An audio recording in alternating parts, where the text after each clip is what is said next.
Tenemos comunicación con David Saucedo, especialista en temas de seguridad. David, como siempre, un gusto poderte saludar y compartir unos minutos contigo. Buenas noches, y de entrada te pregunto, lo decía yo hace un momento, ¿se le descompone o se le descompuso ya el tema de seguridad a la presidenta? Ya venía, era un tema complicado que ya venimos arrastrando. ¿Así lo observas tú? Sí, por supuesto, lo que tenemos es un incremento de la violencia homicida en distintas regiones del país, en Guanajuato, en Sinaloa, en Michoacán, en Guerrero, en Chiapas. Tenemos varios incendios que corren de manera paralela. En el caso de Guanajuato, estos eventos, estos coches bomba que estallaron en los municipios de Jerécuaro y de Acámbaro, que son territorios bajo el dominio del cártel de Santa Rosa de Lima, incluso llegaron a las primeras planas de medios internacionales. Tanto el gobierno federal como el gobierno del estado se han negado a caracterizar, a definir estos actos como actos de narcoterrorismo. Yo considero que lo son. Cumplen con varios de los requisitos. No buscan un objetivo religioso, político o ideológico, buscan un objetivo económico criminal. Fueron coches bomba depositados en lugares públicos con el objeto de matar personas, es decir, civiles, al margen del conflicto de guerra de cárteles que se vive allá entre el cártel de Santa Rosa y el cártel Jalisco Nueva Generación.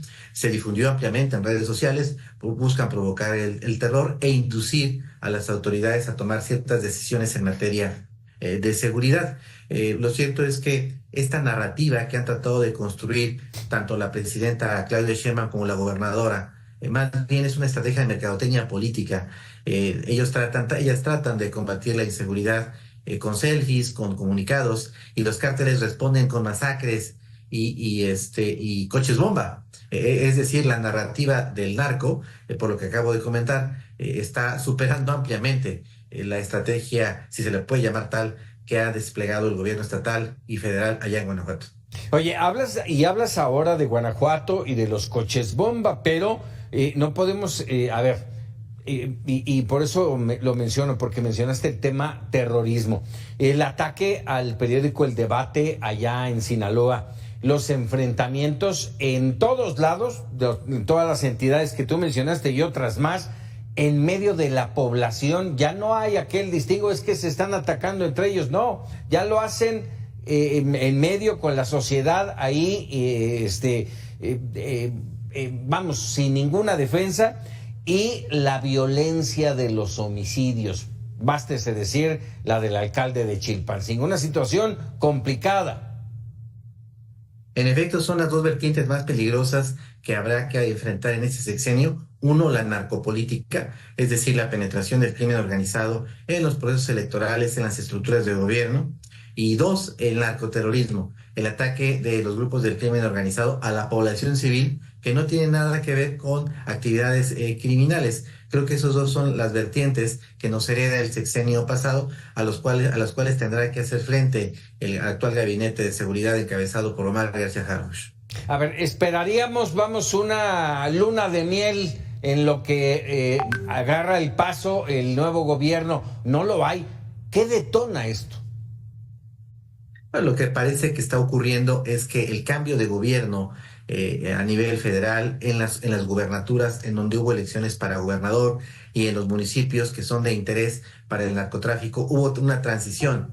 Y los grupos del narcotráfico buscan contar con anillos de protección política y policial. Al haber la renovación de mandos policíacos, militares y políticos, los grupos del narco buscan generar nuevas alianzas. En este ánimo, enfrentan a proyectos políticos y alcaldes que quizá tuvieron algún tipo de vínculo, pero con un grupo rival. Entonces, antes del proceso electoral, durante el proceso electoral y después del proceso electoral de este año, lo que tenemos es un incremento de la violencia justamente en estos estados en donde hubo cambios de gobierno. Es decir, tenemos ya en varias entidades del país esquemas de gobernanza criminal. Quizá la versión más acabada de esto lo tuvimos en el lamentable secuestro, asesinato y decapitación del alcalde del Chilpancingo. Lo que ocurrió aquí en Acámbaro y en Jerécuaro es claramente un intento de la mafia local para doblegar a las autoridades municipales y que establezca una sinergia con los grupos criminales que depositaron estas bombas. De no hacerlo, la amenaza es latente, seguirá habiendo ataques con bomba en distintas regiones del estado de Guanajuato. Oye, David, bueno, ya por último nada más despedirnos, pero hacer un comentario agregado a lo que tú mencionas. Un enfrentamiento, un ataque a las autoridades locales, estatales y federales que no meten las manos para nada, ¿sí? Ellos deberían de defender el territorio que aquellos se están disputando. David, te agradezco como siempre que nos regales unos minutos. Gracias a ti, Paco, te mando un abrazo. Muchas gracias, David Sauceda.